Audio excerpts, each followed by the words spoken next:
another episode of Talking Small Press Comics. This is episode 48. And look at Steve's mustache. It looks a lot better today. Let me click this. Boom. Now look at that mustache. Oh, he can even work on his forehead. Nice eyebrows, huh? Yeah. That's excellent. Nice. I look good, man. Yeah. Just happen to have this here. Yeah. If you got anything you got in front of you can be a prop. Anything. Yes. It doesn't matter what it is. Right. So this is the prop for today. Yeah. End of lesson, folks. Okay. Beginning of show. Before we start, I do want to mention we've gotten a number of comics recently, and I want to show what we've got. These are going to be in our next show, so I just wanted to let the creators know we got these comics, they're safe, and we are going to do a show with them. We've got The Matrix. Yeah. We've got... This is different from Tom Felrath has Matrix too, doesn't he? Not that I know of. Somebody else has Matrix. By the way, more than one person has used that as a concept. Never mind, forget me. I'm just let Larned Presents. We have Reed Presents. We'll be doing that. Action Theater. We're looking forward to doing that one. We'll be in the next show. Yeah, look at that cover, yeah. Uncanny Action. John Muller. Yeah, by John Muller. And Uncanny Action number 5 by John Muller. Great artist. And a mini Scarab by Guy Sparkman. Guy Sparkman. And Action Hero Adventures will be in the next show from Guy Sparkman. Also, Pearl Hope Bond cover there. Not bad. Yes. Beautiful. Hologram. This is a collected version of the Hologram comics, Counting the Days. So that will be in the next show, and also Tom Felrath's Strange Times. Yeah, I might have gotten Matrix mixed up with Hologram. Well, maybe you did. So, I don't know. yeah. But anyway, these are the comics that will be in the next show.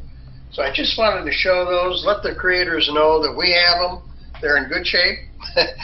They're in good hands. And we have more than that. Next show. Now, we have other stuff. There's a book by Ian Shires. You have that Ian Shires mini comic? Yes, I do. This we picked up at Space, but yeah, this is from Ian Shires. He was in the table next to us, just instigating all kinds of craziness, and and it's the first thing he's published in a couple of years. So tells you the story of Ian. That's what this is not a comic book, but this is Ian's story.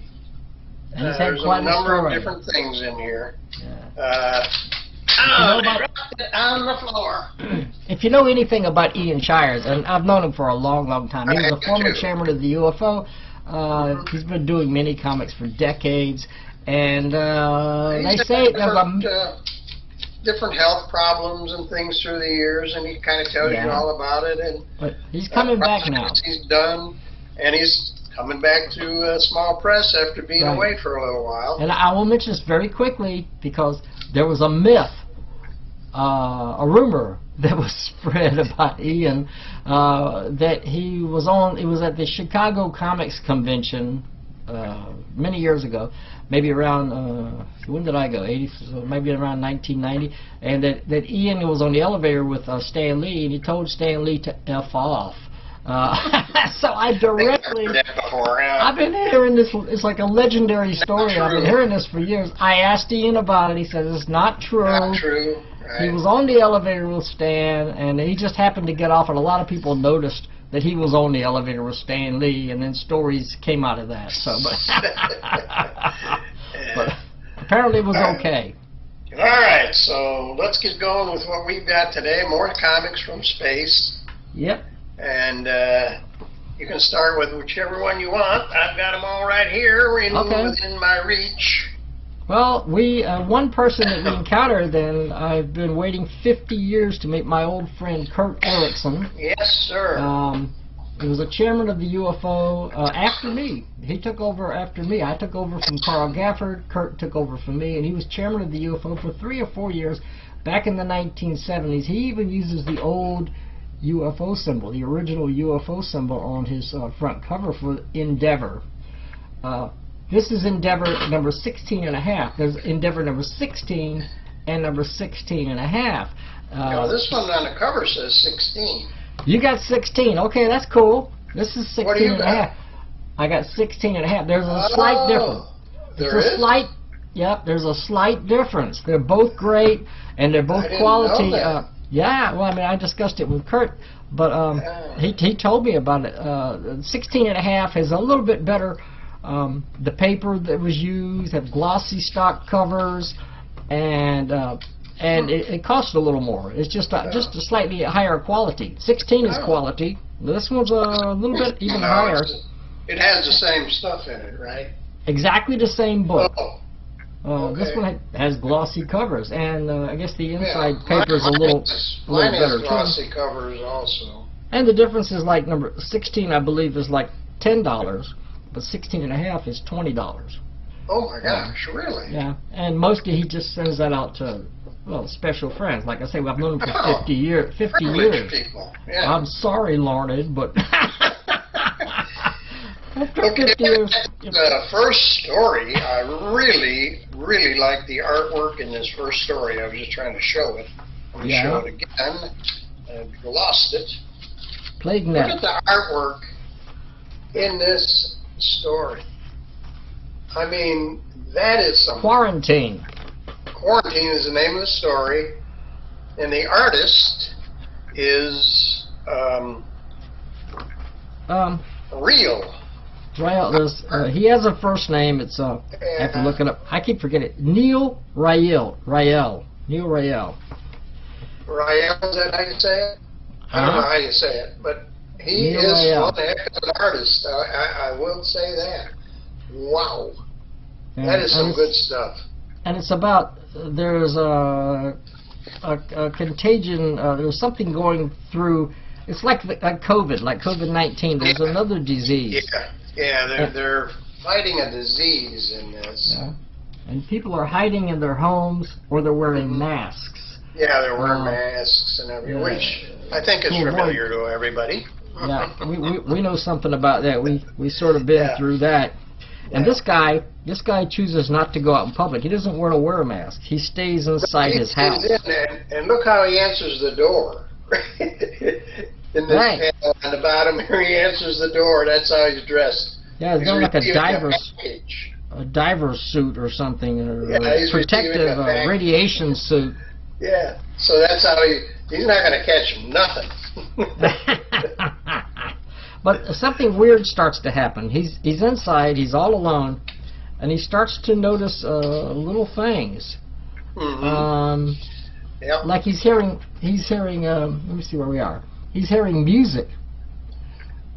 He's hearing music from somewhere, but he didn't start any music. And he goes to like one room, and the paintings in the room are, they're all off kilter here. They're sideways. Somebody has moved all the paintings, and he's going, what? And he suspects someone else is in the house. Yeah. He even finds a handprint on the wall in one room. Wall right there, yeah. Yeah. So he begins to be obsessed with the idea that someone else is in the house. And at one point, he sees someone at the top of the stairs. Yeah. Look at his artwork. It's so good. Oh, I mean, it's just excellent artwork. Yeah. And he goes running outside, and he's screaming, there's someone in the house, someone in the house. All the neighbors come running. And neighbors are going, there's nobody in the house. There's nobody in your house. They're still wearing their masks. They go running in the house, but they can't find anyone. Now, at the end of the story, there is an explanation after our hero here, our protagonist. Where is he? He gets taken away. There he goes. He gets taken away. I'm not crazy. I know what I saw. It's my house, not his. He saw someone. Nobody else could find any evidence. And at the end of the story, guess what you see here? You know who this is? You know who that is right there? Right there. That's Kurt Erichsen. That is Kurt Erichsen, the publisher of this. Yep. And he even has a little, if you look really good, he has a little UFO symbol button on his lapel. So this we met him at Space and talked to him for a long time, And this artist has captured him. I knew right away that was Kurt. Yeah. As soon as I saw that, that is cool. That's him. And Kurt has a couple of strips in here. And there's some really cool stuff. There's some older stuff that he's had for a while. There's one called, speaking of Contagions, he has one, there's a story here by Brad Foster, the great artist Brad Foster. If you've ever seen his work, you know that he's superb. Contagious. And just people, a few people lined up. They're kind of strange-looking people. I need to get adjust this light a little better, get a little more light on here. But anyway, somebody yawns.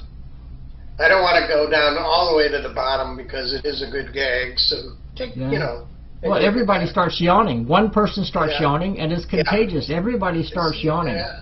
So we're not going to the bottom, but there are some contagions that are rather benign. I guess yawning is one of them, and it's true. One person yawns, everybody starts yawning. If you see somebody yawning, you will be affected by that. Yep. So, and, you know, this is very. Let me look at how many pages this is. 77 pages.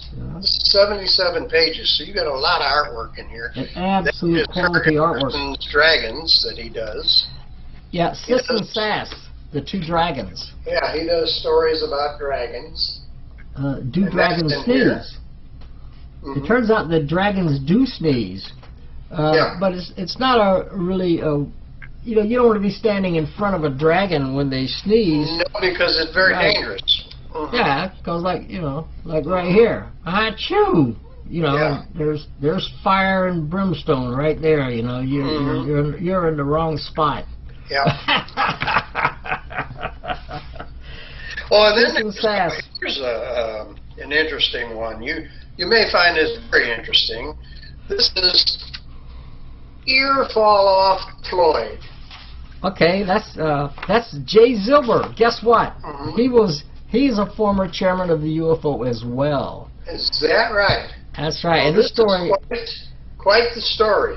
With art by Jim McPherson here, awesome. But it's colored by. Well, now I'm holding it up so I can't see. But okay, scripted by Jay Zilber, art by Jim McPherson, who's one of the greats in comics and small press. Larry Johnson did the coloring, but Earfall. This is an old story.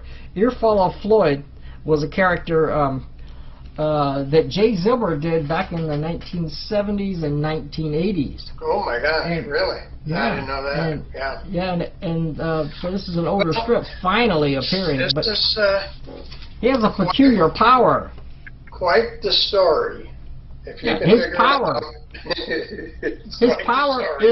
His power is that his ears fall off. Yeah, superhero, and his power is that his ear falls off. But poik, poik. As you go through this, it gets wilder and wilder and wilder. Yeah, all right, you gotta see it to believe it, because it gets really crazy, really crazy. Yeah, it's really totally nutty. Yeah, it's completely crazy. What can I tell you? This is a world we never made. Unexplainable.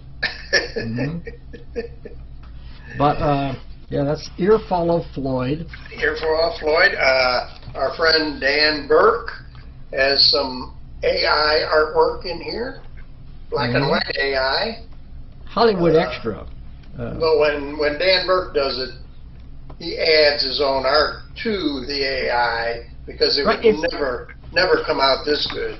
It's interesting because you talk about AI and you can generate artwork with AI, and all you gotta do is tell it what you want, and theoretically, if it works out right, it's going to give you exactly what you want. But Dan, it doesn't always give you exactly what. Like somebody might have 3 ears or 2 noses, so Dan fixes all this. Somehow you cannot tell that he has done it, but he has, because he has told us this stuff does not come out the way you really want it to. Yeah, and somehow somehow you can still see Dan Burke in all this. Oh yeah. One thing that AI can't imitate is a personality, a person's heart, a person's creative, what it is that makes them, their creative uniqueness. Right. You can't do that. And I mean, because right here, I mean, look, oh, get ready, close your eyes, kids. But this is Dan Burke. This one is not AI. Dan Burke drew that, and I know that because I've seen him draw a lot of this kind of kinky stuff before. Dan, you're darn kinky, man. We love you though, man. And there's color AI by Dan Burke that. Yeah, now that by one. Dan Burke. That one looks No, wait more. a minute. It's by. It's Dan Burke.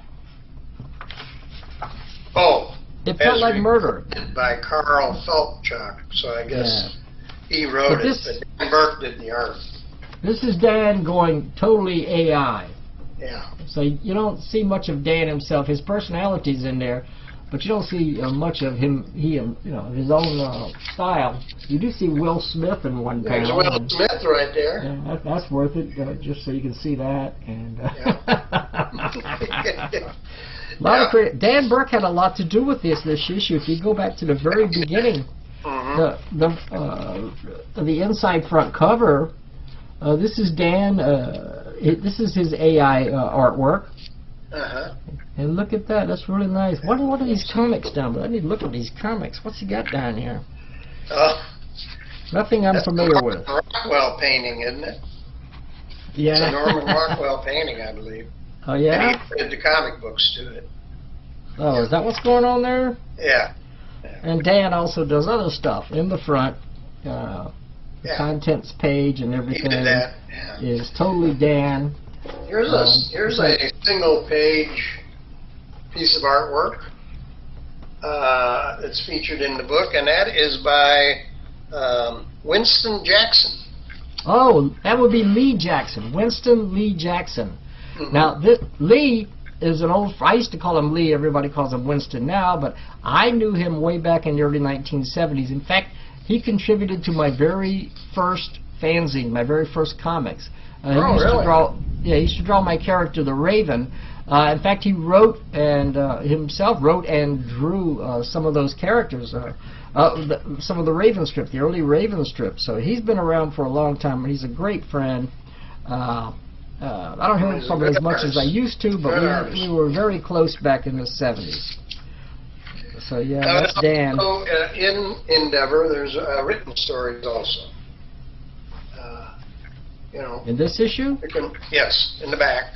Toward the back, there's written stories. Must be way back there. This is unusual because in the past, Endeavor has been an all-text fiction zine. Yeah, well, this is quite a bit of text back here. But with this issue, with this issue, Kurt goes mostly comics, and they're great comics. There are those stories in the back. There's our friend Larry Johnson has a page here. Yeah, that's him. That looks like some of the dream stuff that he. And then meet the artists. I like this. You can a little paragraph about each one of the artists here. Yeah. Very nice. Very nice. And Michael Kucharski does this amazing back cover. Oh yeah! Wow! Look at that. Yeah, I mean it's 1940s-ish in a way, and it's also modern in a way. It's really cool? Beautiful. Beautiful Absolutely cover. Beautiful. Yeah. So, yeah, you can order this for. Go ahead. I don't know. I was going to ask you, what is the price on this? I believe it's $10 for issue number 16. If you want to get 16 and a half, it's $20. In fact, I should know because this is a UFO zine, and I just did the UFO checklist. Where am I at? Okay, the new UFO. By the way, the new issue of Tetragrammaton Fragments, the UFO newsletter, is out now with a cover by John Muller. That's the front cover. Look at that cover. There you go. You see the big beastie, and they're reading comics. They're actually reading real small press comics. Stuff from Jim Maine and Burl Bond and all of us, and in fact Endeavor's in there. And if you go to the back cover is the seen, except it's seen Just from the facing back. the other way. Yeah. And that's John Muller. But I'm not here to hype my own the UFO newsletter. What was the question? Oh, how much is Endeavor number 16? Okay, I've got it on the UFO checklist here.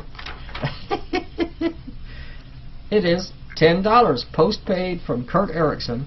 Yeah, or you can get 16.5 with sharper colors and glossy covers for $20. But 16, based on what you've shown me there, 16 I can't looks see much terrific. difference. Yeah, I don't see.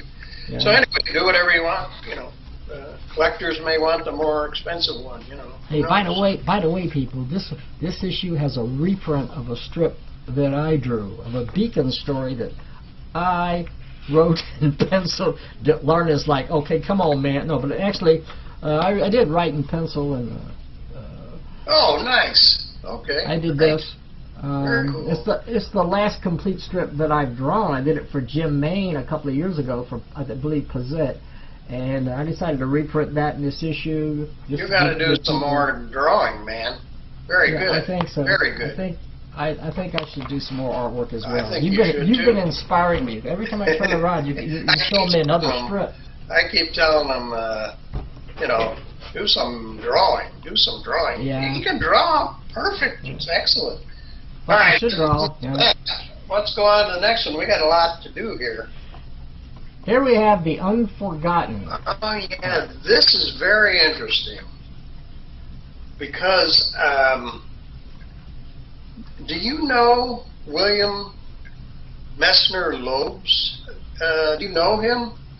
Yeah, Steve?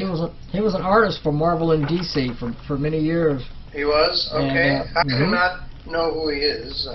Yeah, and but the premise of this is a kind of a fundraiser for him because he became homeless.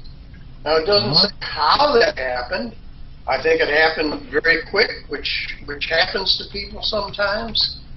And this is a comic that the proceeds go to him to help him. Okay, I was looking it up real quick. Pardon? I'm sorry. I checked out Wikipedia real quick, but he did The Flash for DC. Okay. He wrote The Flash, wrote Justice Machine for Noble Comics, a lot of stuff, Dr. Fate, became the writer of the Batman newspaper comic strip. He's done a lot but Green Lantern, Green Arrow. Tell you what happened or how it happened. It just tells you that he, I don't know if he still is this minute, but he was homeless at a point in time. No, but he's not now. He and his wife were. I was reading this because Michael Marcus had an editorial in here, and he was homeless off and on for a few years. He hasn't been in demand from the comics companies and stuff, and he hasn't been able to make a living. This was a benefit. The proceeds, the money that was raised from selling this, and also from people donating money, managed to find a home for him and his wife. Oh, okay. I did not know that. I didn't know if I didn't see that maybe, but yeah, I believe they are listed. They're listed. They're living in assisted living now. Oh, okay. And William Bill Loebs, he's still doing comics. You might see some of his stuff in Yeet. This Presents. Is the force behind this is Michael Marcus, who does his own comics, but he saw the need and he organized this, got it going, got the artists to contribute.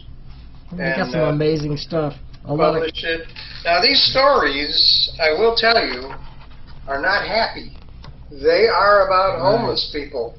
All the stories. There's some great artwork in here, but they are, I would say, a little depressing. There's not too many happy endings in here.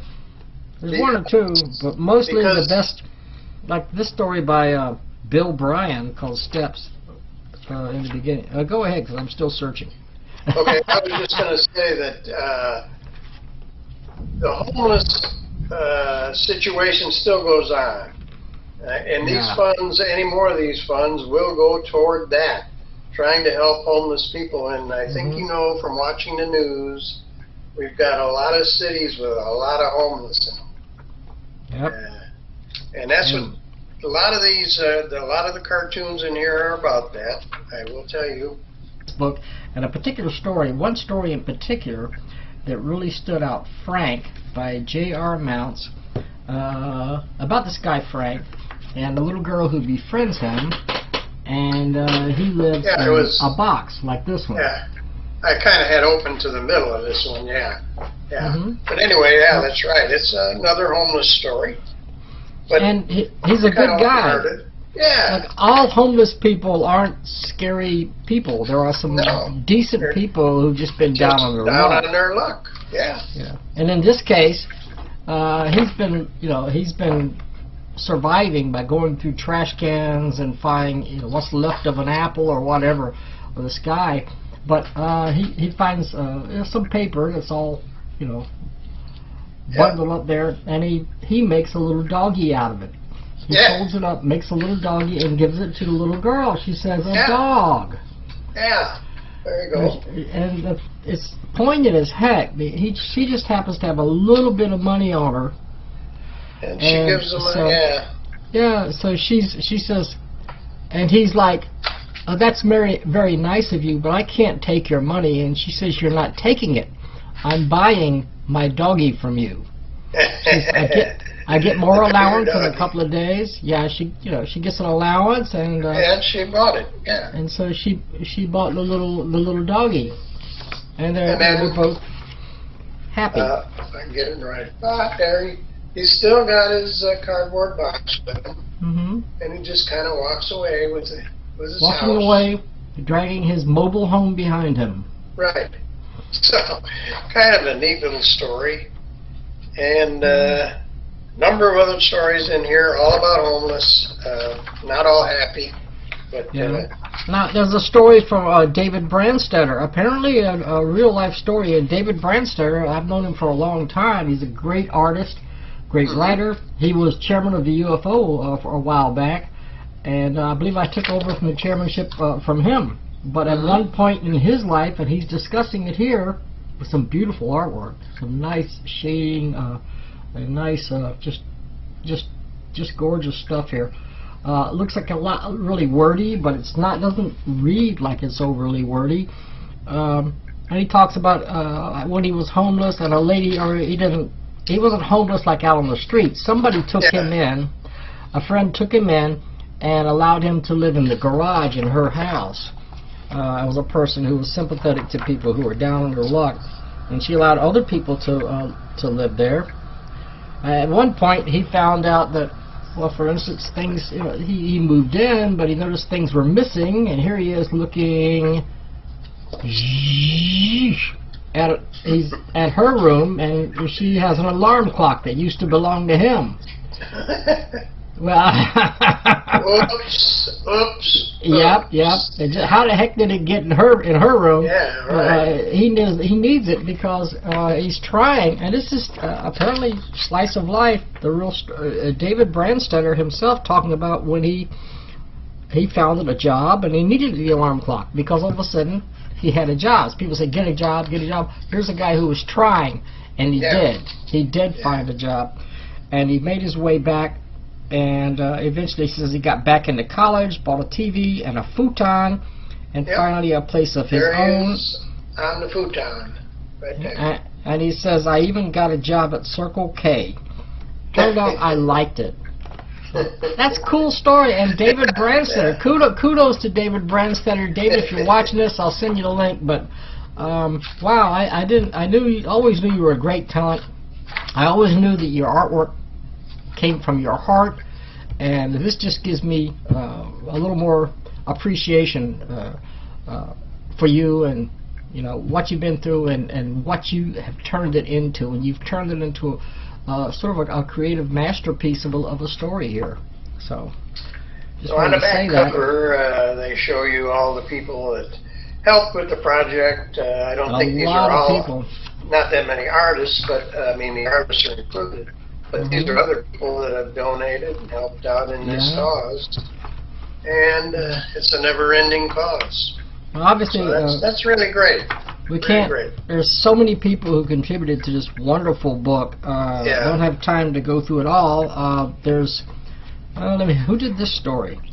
What is this story about a guy living paycheck to paycheck? Okay, homeless, and we've heard this story, but every story is a little bit different. Yeah. And this one. Well, this one just happens to have some really superlative artwork. Yeah, that one does. This is towards the end of the book. Just incredible artwork, and you know, they're showing the intolerance that this person who's down on his luck. There are people who are very intolerant towards these folks. And I mean, look at this. Yeah, I was just going to. He's going through his life story. So I think just looking at this, and I read it a few nights ago, so I'd have to go back through it. The guy offers him money. So he's giving him money. What happens? This guy was really hateful towards him in the beginning. He was really hateful towards him, and then he. The protagonist. I think the point is throwing money at the problem won't solve it. Right. I think that's what they're saying here, if I remember right. I got to figure out who drew this. What page is this? I don't know, but anyway, the point is that throwing money at the problem, which that can be done fairly easy, but that's not the whole story. It takes more than throwing money to help these people. So, yeah, and apparently somebody tried to rob this guy. Somebody tried to rob this guy, and our homeless friend jumped in and stopped him. Yeah. So then the guy, all of a sudden, he treated him like dirt before, but now all of a sudden he wants to offer him money. So guess what he does? He tosses the money aside, says, "I don't need your money." Yeah. That's not what he wants. No, that is not going to solve the problem. So, anyway, that's the book. What a great book. I got to hand it. Pretty nice. Yep.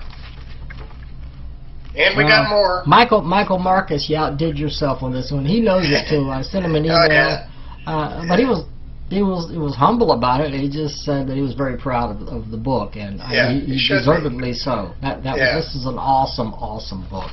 Yeah. So, and it really helped out. He helped somebody out. He helped out William Messner Loebs. So. That's what it was for originally. That's great. Yeah. Okay, what do you got next? I got one from Bob Corby. This one is Plans number 3. Plans number 3. Right here. Right. I think we might have reviewed number 2. I think we might have. I think so. This is our 48th video, and sometimes like back. And Bob says, there's no reason for this to be on the back, except I liked it. Right. That's from Keith Newsome. Yeah, from Keith Newsome. Right. One of my favorite people. About Keith here in a minute, but one of our favorite people whom we met at Space. We're going to get to more Keith Newsome here shortly. Yeah. But I thought that was kind of funny. I have no reason for this to be on the back. I just liked it. But it's got 3 stories in here by Bob Corby himself. Yeah. Bob is quite an extraordinary talent. We all know him as the guy who, he puts Space together and all this. He does a lot of comics too. Right. This is Mr. Riff. Mr. Riff is a guy coming out of the television here. And he has a guitar. Like a Stratocaster that has all these. It's powerful. It's a mystical, powerful guitar. The guy with the guitar doesn't look like Mr. Rift. I was a little confused there. I may have missed something, but okay. I have to read back. I think that's him when he was younger. Is that it? Okay, because he didn't exactly. That's what I think, Bob. If we got it wrong, let me know. But I think that's him because the story goes back years ago. and to something that happened. Mr. Rift had a wife and I believe a daughter, and something happened. The wife became involved in a band, Christian Blood Moon, and they're doing a concert. Look at that artwork, man. That's really nice. That's really unique. That it just puts you in another realm, you know, another you can see another dimension, but another world for sure. Yeah, there's a magical world. Some demons in here that show up. Yeah. So let me see what happens here. Yeah. Again, I read this a few days ago. Let me jog my memory. You got to read it kind of carefully. Okay, apparently, the wife, I guess she's the wife, she says, let this dagger, she has a dagger, be an instrument.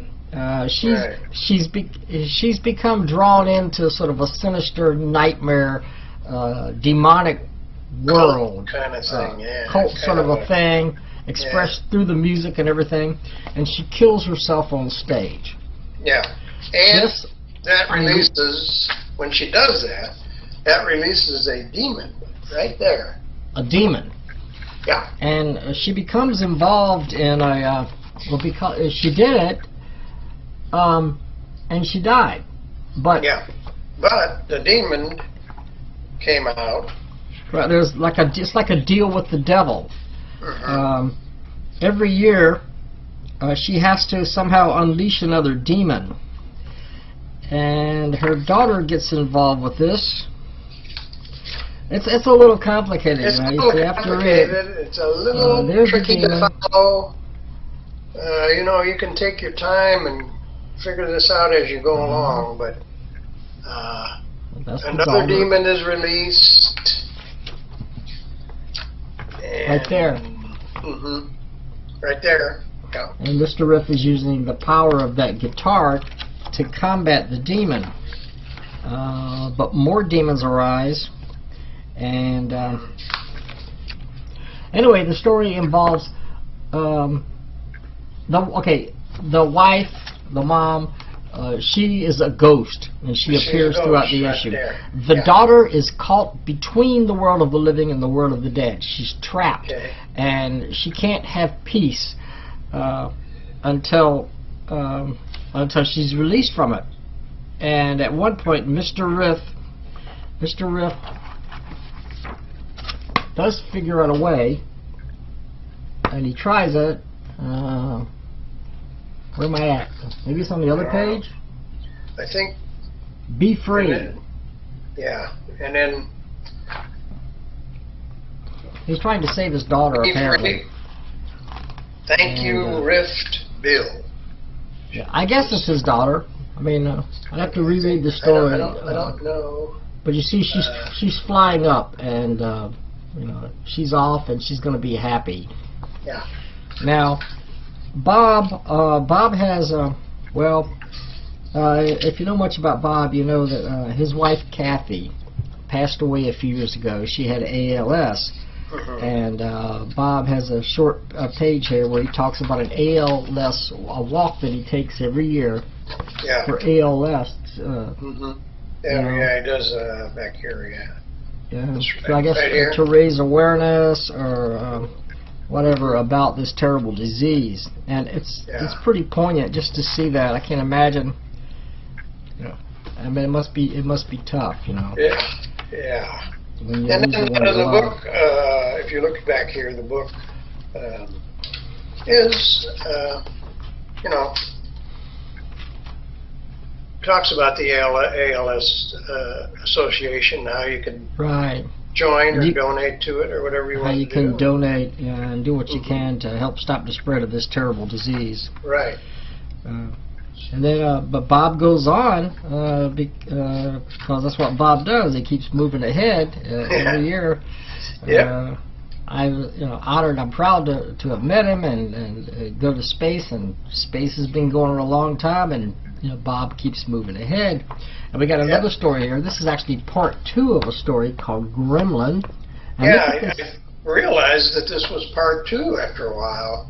Yeah, I should have gone back and dug up the I previous should have issue too, plan. because I couldn't quite follow it because I didn't know Yeah, but apparently what it was. But you can see this fantastic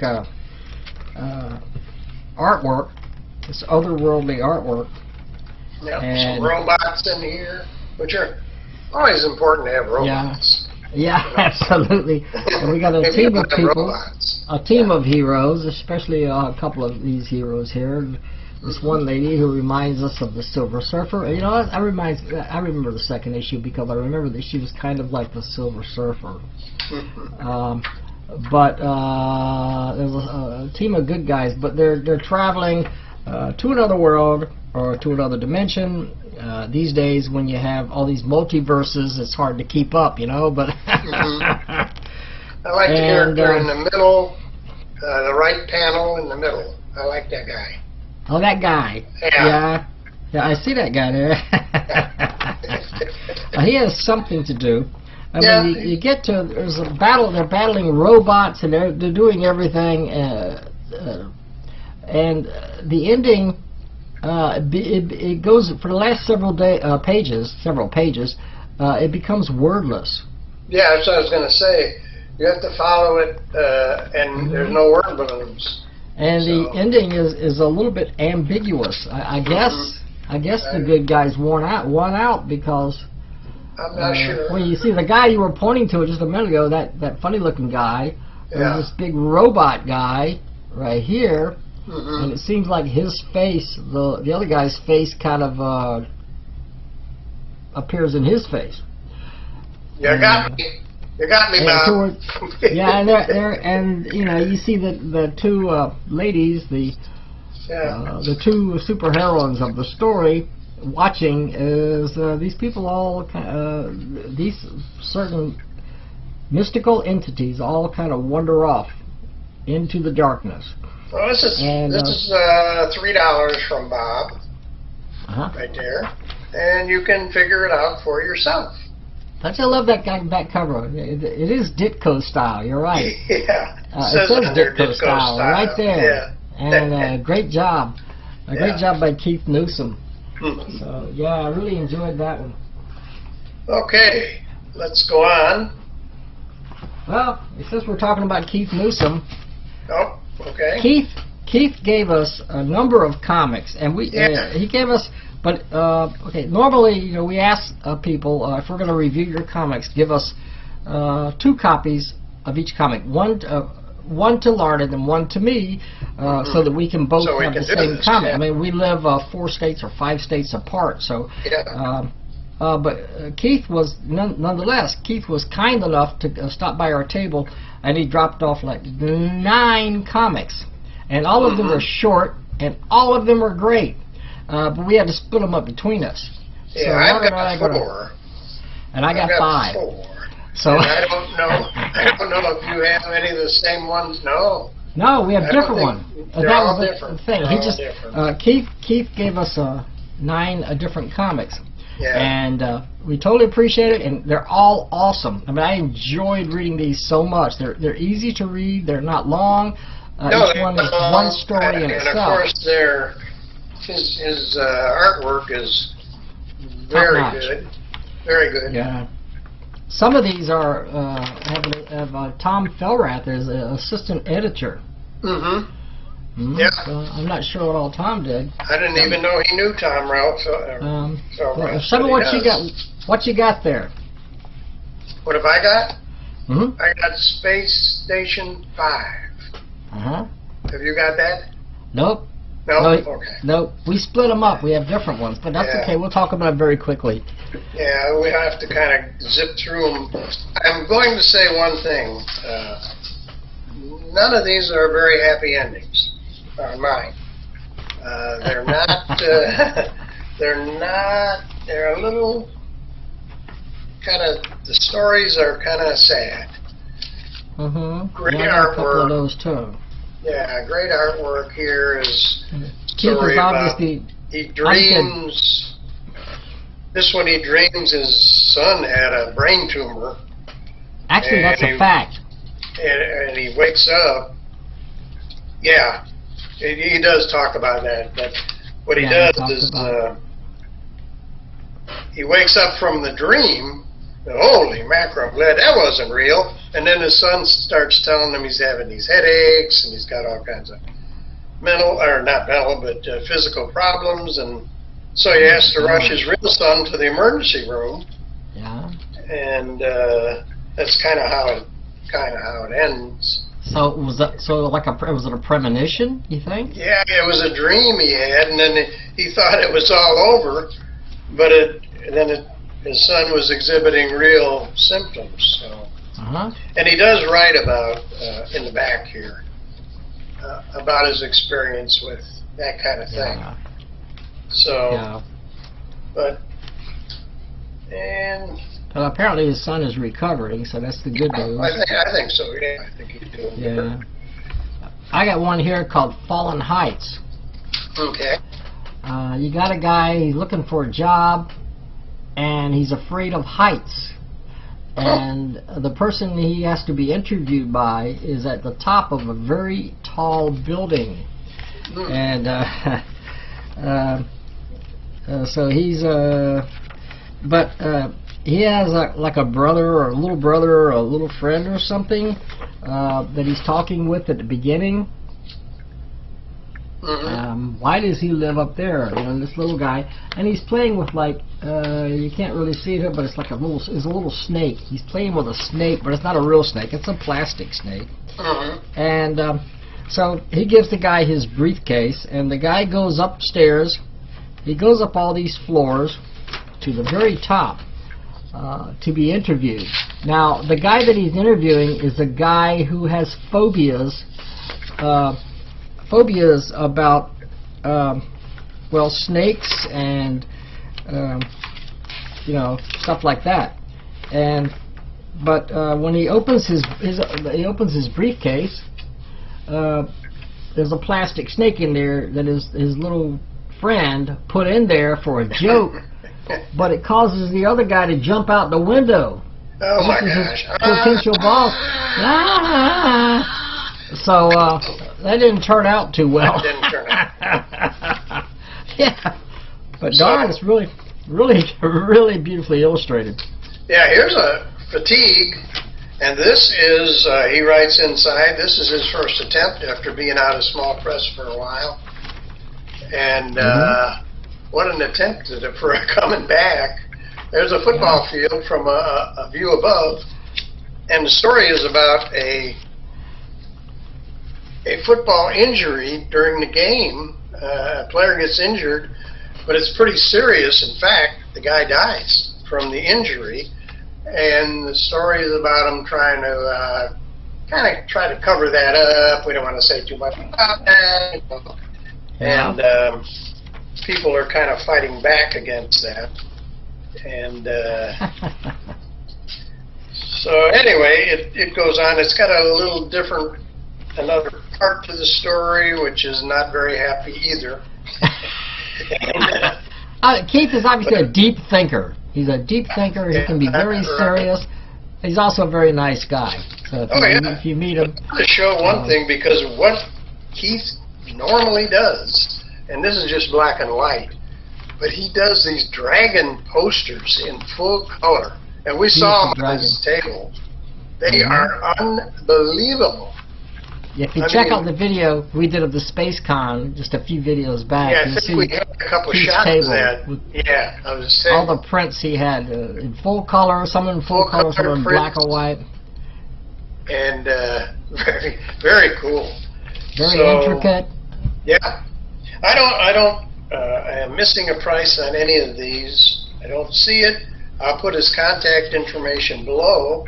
Yeah. And you can ask him for a few of these. I don't see a price on them. But he can tell you what they cost, and take a look. Great artwork. Stories are deep, very deep, but you know, very readable. I mean, you go by them quick. I mean, you can. Fast, but I got 5 of these. I read through them very quick. The stories are short, they're concise, and they're fascinating. Yeah, I don't know if yours were a little sad endings, but mine were. This one's called A Tight Space. There's a lady, she wants to get on the elevator, but the elevator is full. She says, I will wait for the next one, thanks. So she waits for the next one, but the next one is full as well. And on. She keeps waiting for the next one. Yep. And somebody says, I'm scared of tight spaces. Someone's standing next to her.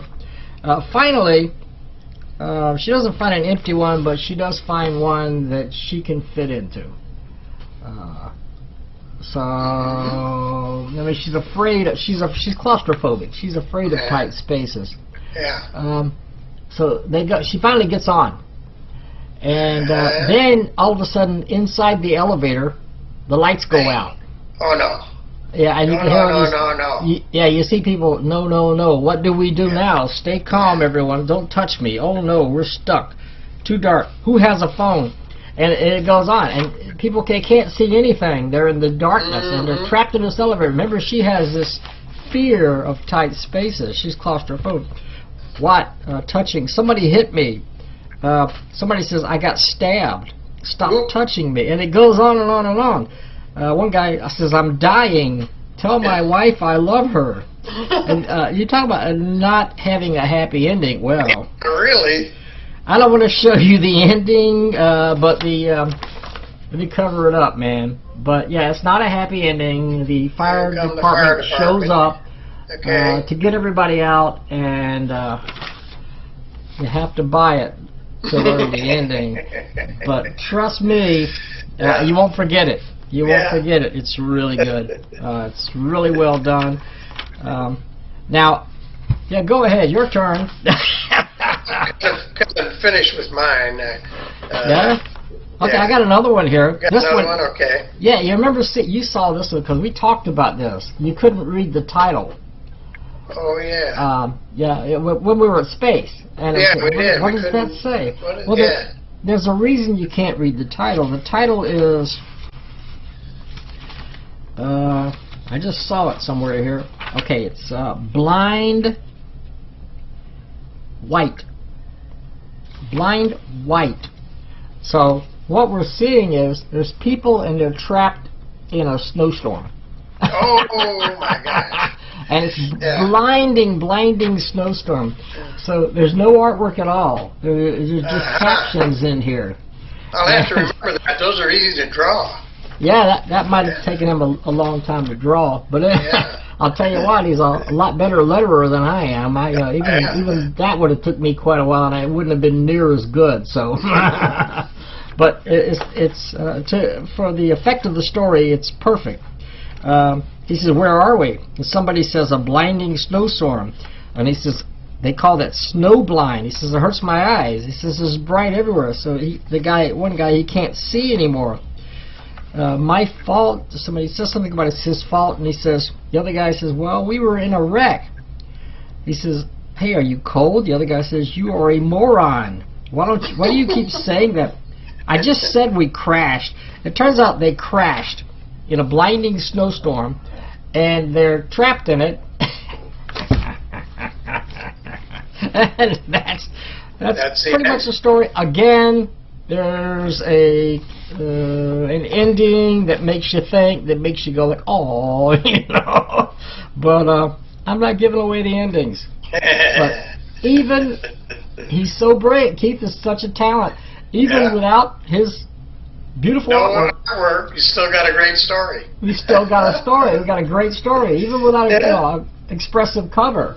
And in its own way, it is expressive because it's not expressive. So that expresses the whole thing he's talking about. Yep. Okay, let's see here. I got. How about Gordy? Oh, I still got a couple more of Keith Newsome's. Oh, I didn't know that. I'm sorry. Very quickly, I will tell you, this one is cool. This is called Breathing Life. You see, this guy is so talented. I'm so impressed. Keith, if you're watching this, I'm really impressed. You never run out of ideas. You know how, here's a guy, Breathing Life it's called. And the guy finds a little twig with a leaf on it. Looks almost like a human being right here. Mm-hmm. And he tries to breathe life into it. Well, guess what? It turns out only God can breathe life into a figure. Mm-hmm. And on this one, I guess I'll give you the ending on this one. Turns out he gives up. He cannot make this come to life. He says, "Fine, you win," and it's the devil. Oh. Yeah, because only God can breathe life. To breathe life into something, huh? Yeah. So okay, I cheated on that one, and then there's another one. Love could. This one's definitely not happy, but it has to do with love. Two views of love. Love could be like this, or it shouldn't look like this. It has to. This one actually has to do with domestic abuse. Domestic abuse. So it says love could be like this, but instead sometimes it's like this. And so it deals with domestic abuse, and it just shows both sides of what love can be. And unfortunately, it always doesn't always turn out the way it should. So, but that's key. Definitely, he's a deep thinker. And you're right. Let's go on to Gordy. Gordy is quite the opposite. Quite the opposite of. These are all fun. These are. Gordy is a duck, by the way. He's a And duck. Jordan Curian is the artist. Mm-hmm. And this is available on Amazon, I'll tell you that. Yeah. In color, full color, beautiful. Full color, and it's $20 on Amazon. Let me get that out of the way first. Mm-hmm. But the gist of this is, and I'll just randomly open because they are 3 and 4 panel gags, page after page, with like 3 on a page, and they consist of 3 and 4 100 panels. pages. 100 pages. 100 pages here of Gordy. So, I mean, you just have to see it and read it. You know, lighthearted. You know, little gags, one after another. I don't know how he could possibly think of them all, but he did. Gordy and his friends. His friend bought him a picture of from his father, a baby picture, and there's a baby picture of Gordy right there, because he's a duck. Yeah. Yeah. So it's like that all the way through. You know, funny little gags. No story, just a series of panels, strips, 4 and 3. He's got friends. One of his friends is a goose. Yeah. I think they reappear sometimes. You know, these characters reappear in different strips. They're playing a game, duck. What does it say? Duck, goose. Duck, goose. Mm-hmm. And he says, "I'm a joke to these people. Just a joke." What does it say? For kids. And then the goose pops in there and says, "Well, how do you think I feel?" And there's the goose. But there's a lot of gags. I mean, it's a combination of Charles Schultz, Carl Barks, and everybody who's ever done great funny animal comics. Mm-hmm. It's really there's a lot here, a lot of characters. Yeah. Let's see. We got this guy Otto. He's not the most enthusiastic person in the world. How are you doing today, Otto? And he says, "Oh, well, not bad." He says, what does it say? I'd say like 75% bad, but not all bad. So he's not the happiest person in the world. At one point he he puts on a wig because he's self-conscious about his hair loss. That doesn't work out either, but it's just a lot of stuff. Here's one here. I'll show you. Oh, there it is. Have you ever met any birds of prey? It says right here. And in the next panel, it says, oh, sure, I've met tons of them. And in the third panel, it says, after all, my mom took me to church every Sunday. Birds of prey. Birds of prey. Birds of prey. I get it. You got it, don't you? Some of the jokes are silly. You got to think about them for a second. And you go, oh, yeah. Yeah, you got to think about them. Yep. So, 100 pages. 100 pages of Gordy. And there's some strips. poignant stuff. Mm-hmm. One of his friends. Very innocent. Okay, let me see what we got here. This guy meets a girl in the library or at a book club. Mm-hmm. They're both friends of Gordy's. Where am I at? Going the wrong way. The first panel is here. Where's my finger? Oh, okay. There you go. So, what a fun book club. I really enjoyed coming to the library more. About that, this guy says, I was wondering if you, that is, you and me, and she's like, if you were asking me to go on a date, the short answer is yes. He says, the short answer. What's the long answer? Yes! And you see all the hearts and everything. And it's really cute and it's moving, you know. And the, in the next panel, well, they're getting along.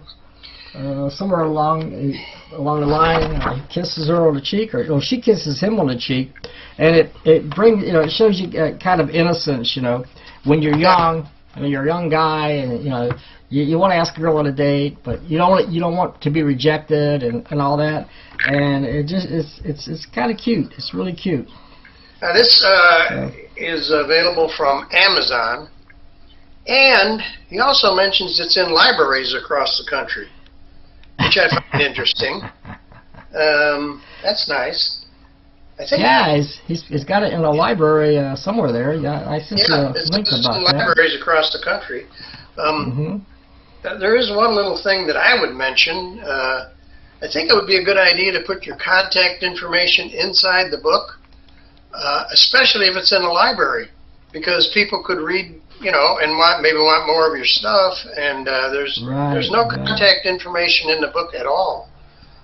So I would kind of do that if, like I say, especially if it's going to be in a library. So anyway, I'll have the contact information that I have in the description. I like this one. This is a society obsessed with labels. Are you a boy or a girl? You a religious duck? Are you a conservative or a liberal? Are you one of them millennials? Are you a hipster? That sweater is so ironic. Do you like boys or girls? And he says, always be who and what you are. Me, I'm a Gordy. There you go. There you go. Leave me alone. I am who I am. Yep. And that's all what I am. I am what I am. I am what I am. So that's Gordy. Pretty cool.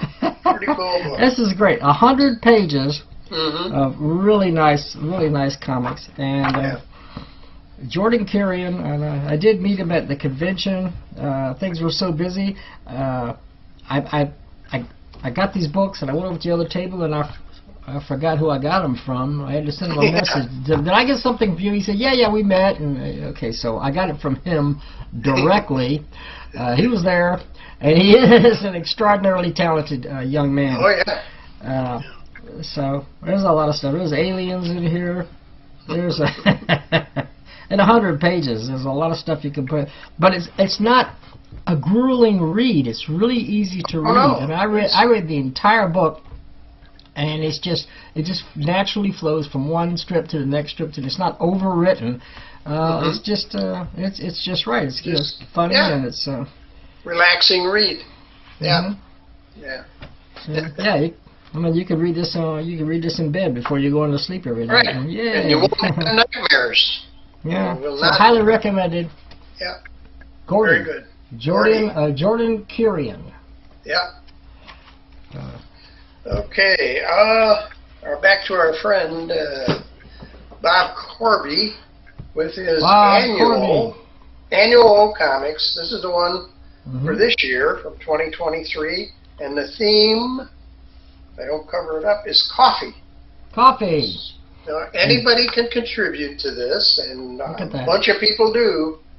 And including Larned Justin has something in this book, folks. Yes, I mean, for that reason alone. Oh yeah. You don't want to pass this one by. Right. It's only $6, and you can get a one-page strip from me included. How can you go wrong? I mean, you just can't go wrong. Guess who did that cover? I don't remember. Newsome. That's Keith Newsome. There you go, the guy we were just talking about. In full color, and wow, that's really a nice cover. There's something about the texture too of the book that makes it like you just want to like keep doing this to it, you know. But these are all the contributors right here. Look at that. Look how many people contributed to this book. A lot of people. It's like, a bunch. And, you know, I'm sorry I wasn't able to get into that. Maybe next year when he does the next one, I'll see what I can do. Yeah. But they're all about coffee. All the stories are about coffee. And you mentioned. Okay, wait a minute. Bunch of different.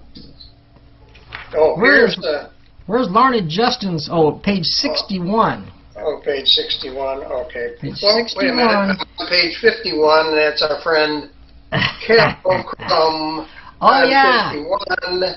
And Thigh-Bone Jones. Thigh-Bone Jones. 2 pages. This page, which is this page, and this page, which is another page. And you can see it's the usual madness that we expect from Kel Crum. Kel Crum. Yeah.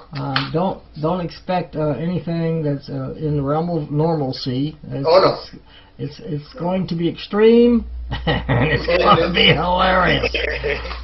So he's in there. Oh, you said 161. Let me go look. Kel pulling out the stops once again. Page 61. Starbucks coffee. Starbucks coffee.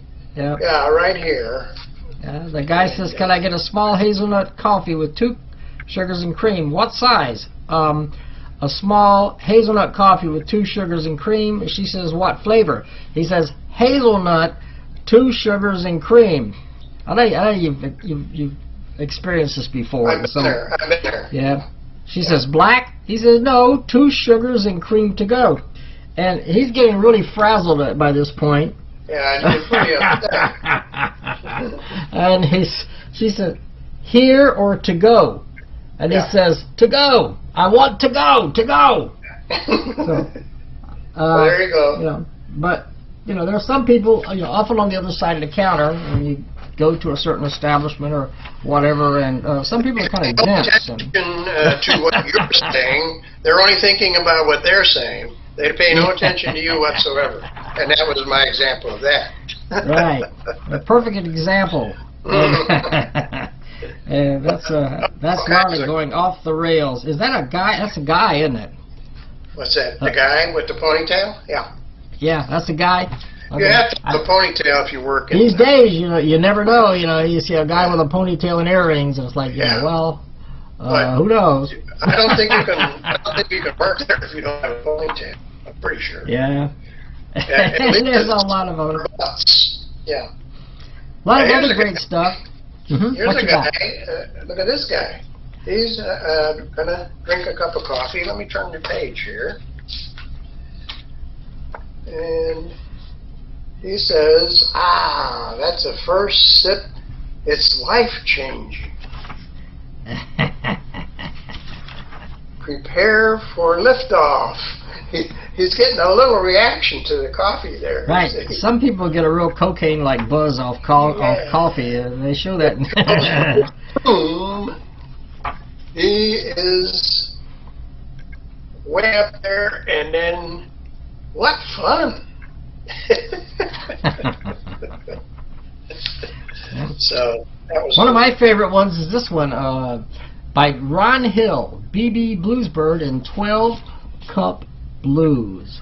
Oh, yeah. This guy with a guitar, I guess he's going to play at a nightclub, and he's out walking in the rain, By the time he gets there, welcome, Mr. BB. He's like BB King, but he's not really. He's like, where's the stage? He's already frazzled because he's been walking in the rain. And then when he gets up on stage, I don't know if he's afraid or if he's just cold from walking in the rain. Good evening. But you get to the next page, and he's having a hard time, so somebody recommends to him, you want some coffee? There you He's go. like, no thanks. So you're shaking like a leaf. Get some hot java in you. He says, I never drank it. The guy says, first time for everything. So he gives him some coffee, and so give him some coffee, and then, well, here's what happens once the coffee hits him. Zap! Boing. Zap! Right there. Boing! Yeah. And he goes nuts. He gives like the performance of a lifetime here. Yeah. He's really going rare. Look at that. He's really going. Yeah. At the end of it, it's the next morning, and he's kind of like hung over from the coffee.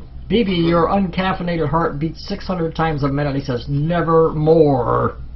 But apparently that was the performance of his entire. I mean, look at that. Yeah. Yeah, boy, he was hitting them notes. Yes, sir. Yeah.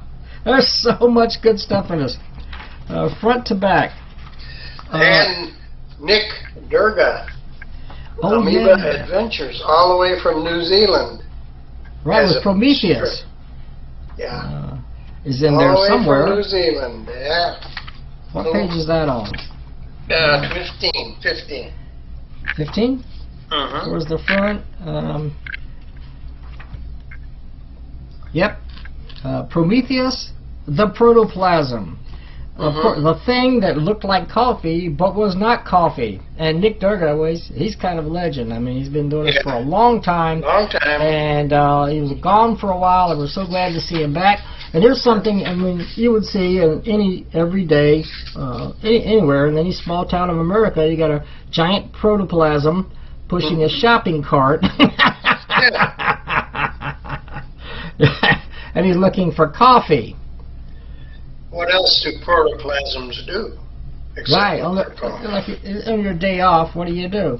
But this particular, what if these the coffee beans that he got, what if these were not ordinary coffee beans? What if these beans were accidentally irradiated by a communist spy who became radioactive while trying to steal nuclear secrets?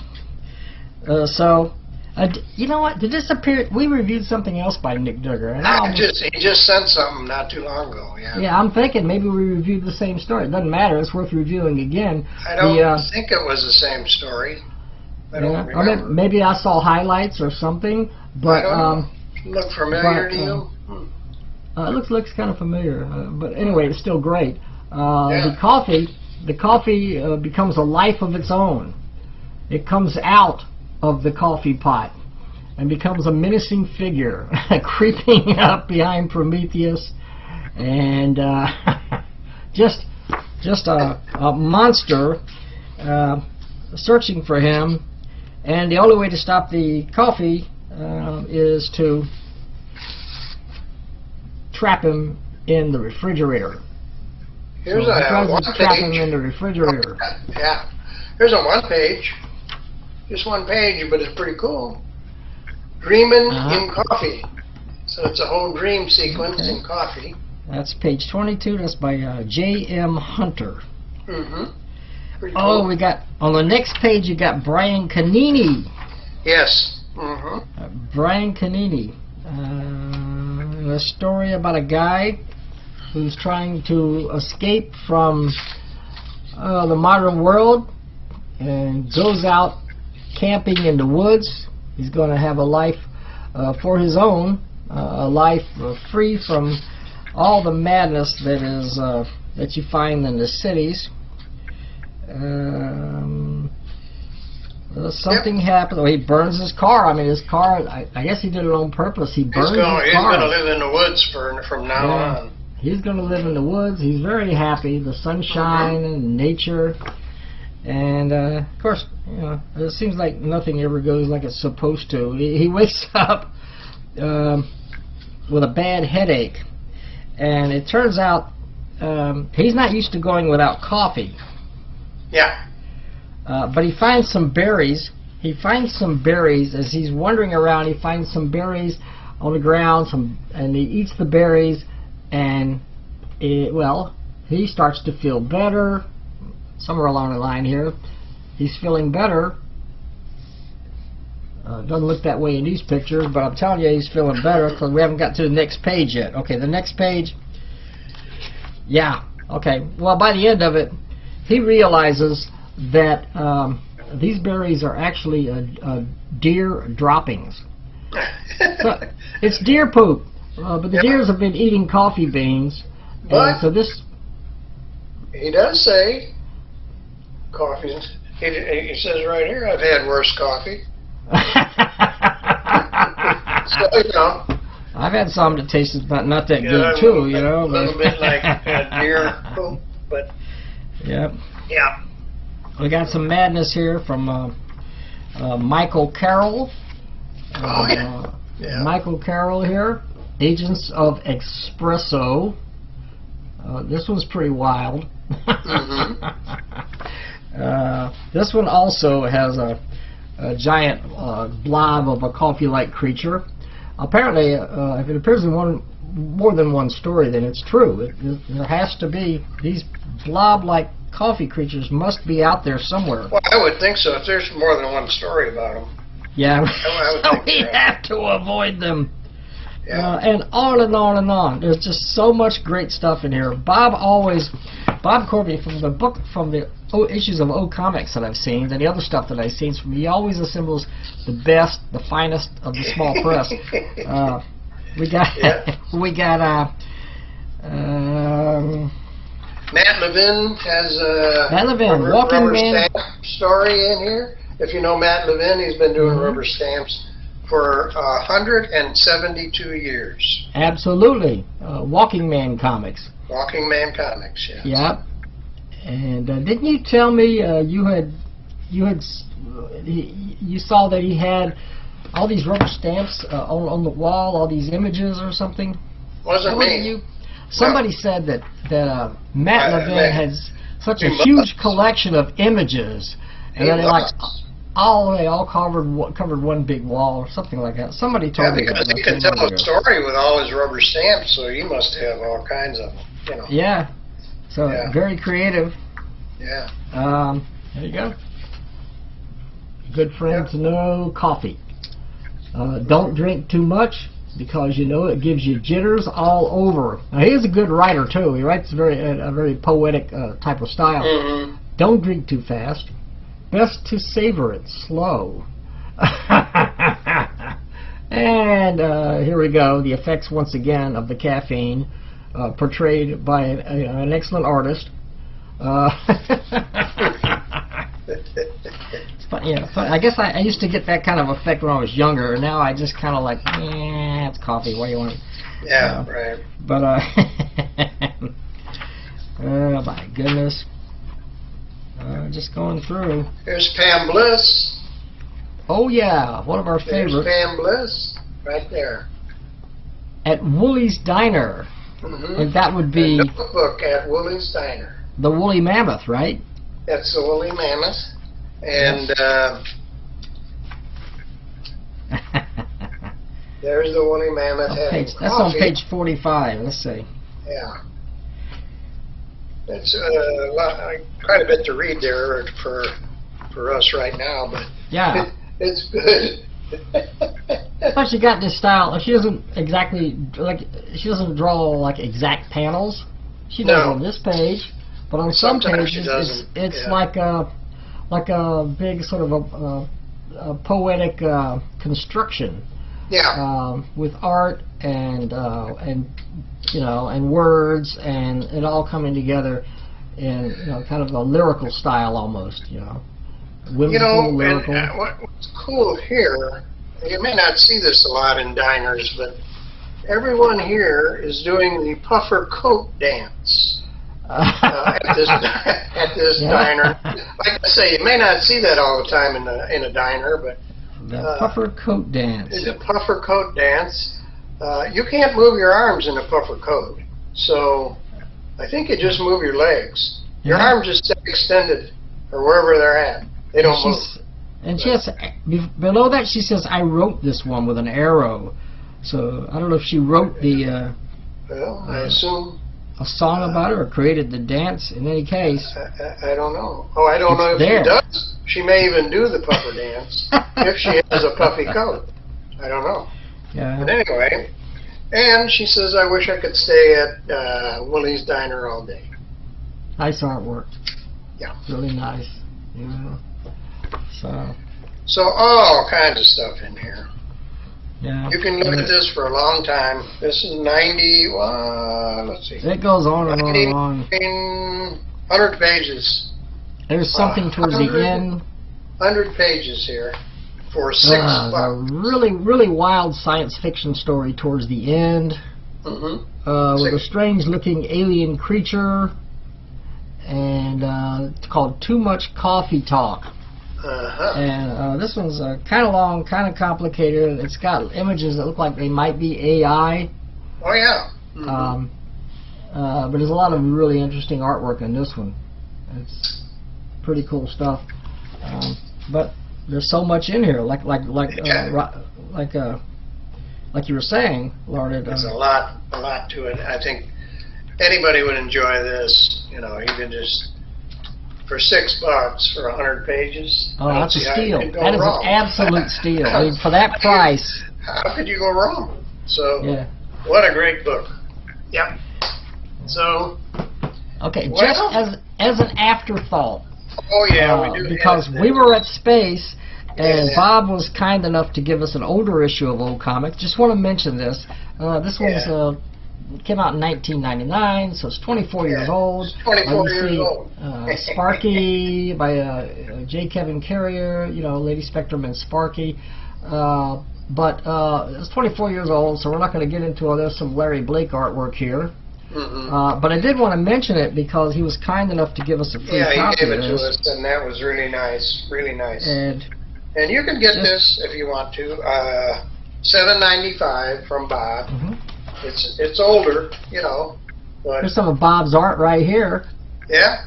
Fantastic. I love those textures and the Guess stippling what there. this is? 152 pages. Yeah, it's How a about massive. Yeah. It's a massive comic. It's a masterpiece of sorts. So I that's thought I- available from Bob Corby, I believe. I thought I saw- He may have been running out of these when he handed some of these out free. Yeah. He may have been running out of these. I'm not sure. Because they're on sale for 24 years, folks. So, Yeah. So they've but been there's on for a while. I recognized Michael Nino's work right away. I was saying, is that Michael Okay. Nino? A story written Yeah. by Bob and drawn by Michael Nino. Very nice. And one of our Larry favorites. Blake. You can see Larry Blake right there. Yeah, the great Larry Blake. Great Larry Blake. He's in there. Poignantly, I will mention. He used to go to space every year. Yeah. I've met him a number of times at space. We were hoping to see him this year, but he Yeah. has health problems and stuff. Yeah, not doing too well, but anyway, I met him a number of times at space, so. Yeah. Well, he still has plenty of heart and soul, and in fact, Larry and I are planning some stuff together in the future. Oh, so good. There's That's more awesome. stuff Looking coming forward up. to that. Yeah. This was too old for comics. I want to mention this because this was the artwork of Johnny Gonzalez. Johnny Gonzalez, he's not around anymore. He's not with us anymore. But he did some work for me, I think, on a Dracula comic, I believe. And Floyd Sumner has kind of a, well, I remember he did a strip for me, and he wasn't around to do the next issue, and Floyd Sumner contributed artwork that was very similar to Johnny's. He kind of, and they were friends too. Floyd and Johnny Gonzalez were good friends. So, but it's really nice to see this artwork. He was quite good. He was quite good. What he did with the solid blacks and the whites. Oh yeah, I remember seeing his artwork around. I do remember that. Yeah. He was an excellent artist. So, anyway, that was a pretty full show, I think. Yeah. One last thing. There's always one Okay. last thing. Oh, it's always one last thing. 24 years ago, and Kel Crum had a story in here. And Cornelia was quite young. You can notice how young Right. she was 24 years ago. Yeah, you can tell she's aged just a little bit. A little, yeah, in the newer comics. Our favorite. So, Our favorite. so anyway, yeah, absolutely. All right. And remember what I said, those of you that sent those comic books in, we will be doing them in the next show, so look forward to that. Like, one other thing, really quick, gotta mention our Patreon page. We do have a Patreon page, people. Just put up a new Patreon video today, as a matter of fact. And I'll be doing one too. I have a couple of issues of Kel Crum's Cornelia cartoons that we're not going to review on this show. I'm going to review these on Patreon. So, Kel, you got to check out our Patreon page if you want to see the review. Yeah, very Also, sometimes people send me, maybe they can't afford to send out a lot of copies of their books. Jim Main just recently sent me a copy of Sci-Fi Shall Not Die, his newest science fiction title, as a PDF. And I do get PDFs from people sometimes. Jeff Wood sent me a PDF of his contribution for Rarabrazzle, which is an APA, funny animal APA and stuff. And I want to start reviewing these. But I would have to do them on Patreon. I have to do them in a separate location.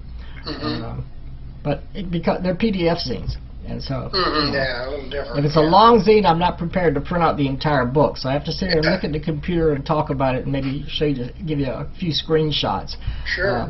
But that'll be coming up too on our Patreon page. On the Patreon page, great. So. Great. So there you go. And here we go. I think we are done for the day. So We done good. we done good. Yeah, we done good. I hope so anyway, right? I don't know how soon we'll be back. Do you have any feeling as to how soon we may do the next show? Any idea? Probably in 1 week. Maybe in 1 week? We like to give the shows a chance to get some views.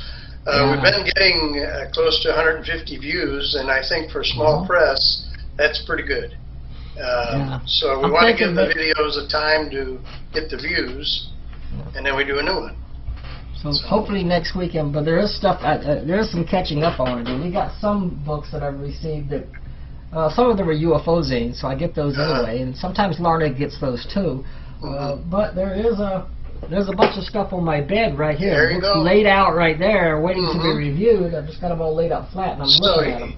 He sleeps on top of those. I do. I sleep on top of my comics, and it gives me a nice dream. Flattens them out a little bit. Yeah, flattens them out. Okay, I'm going to end this before we get into extreme silliness. So we will already passed that. Roughly a week. So have a good day, and we will see you then. All right, adios.